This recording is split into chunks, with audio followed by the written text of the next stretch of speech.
Hi, I'm Cameron Turner. Serving as president of the Monroe Elementary School PTA here in Monrovia, California was a real honor for me. And so I was humbled when the PTA invited me to return to Monroe and say a few words at their Founders Day event, which celebrated the 100th anniversary of Monroe School.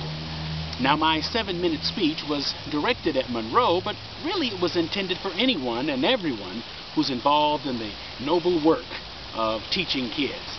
So if you have a couple of minutes, I'd love to share the speech with you now as an expression of gratitude for the work that you do, and also, who knows, it might serve as a source of inspiration. I began by simply expressing gratitude to PTA President Rose Waldy and the Founders Day Committee for allowing me to participate as they celebrated the heritage of PTA and the heritage of our beloved Monroe Elementary School, a school that has been educating children, preparing them to lead successful, productive, and happy lives for 100 years. 100 years.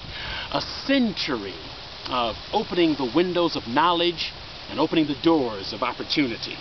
A century of arming our kids academically and socially, of empowering them to achieve and to succeed. A century of guiding young people to discover their inherent and individual greatness. What an extraordinary legacy. And of course, throughout that 100 years, PTA was always right there.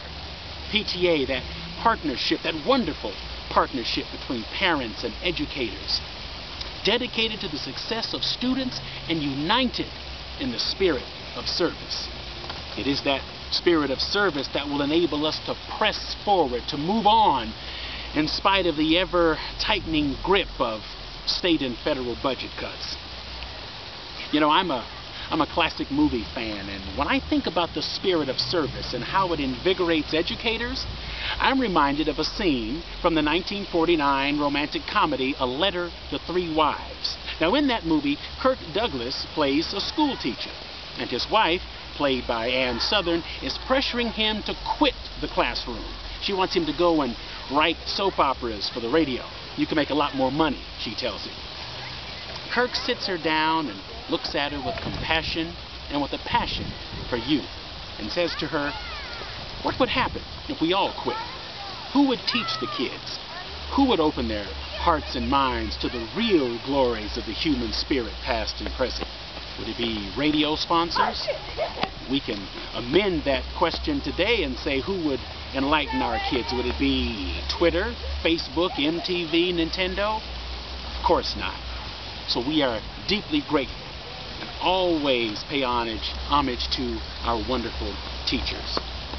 The spirit of service lives too in parents and community volunteers. You who give so much of yourselves. You give of your time, of your energy, of your talent, your creativity.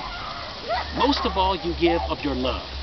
Your love for our community, for our schools, your love for our students. Parental participation is absolutely crucial to the individual success of students and to the collective success of our schools. So I salute you. I charge you to continue to work together, to reach out for one another, to listen to and to share with one another, remembering always that everything we do is for the benefit of students. You know, I learned a bitter lesson about myself when I allowed ego and self-interest to get between me and what was best for the school. And so please continue to work as a team, having fun and building as you imagine and implement, and as you dream and bring dreams to fruition. Dedicated parents and committed school staff and working together, they can accomplish extraordinary things. And so, as we face the challenges of these uncertain times, let us stand strong together, united in the spirit of service, and let us make this our finest hour. Thank you very much. I'm Cameron Turner.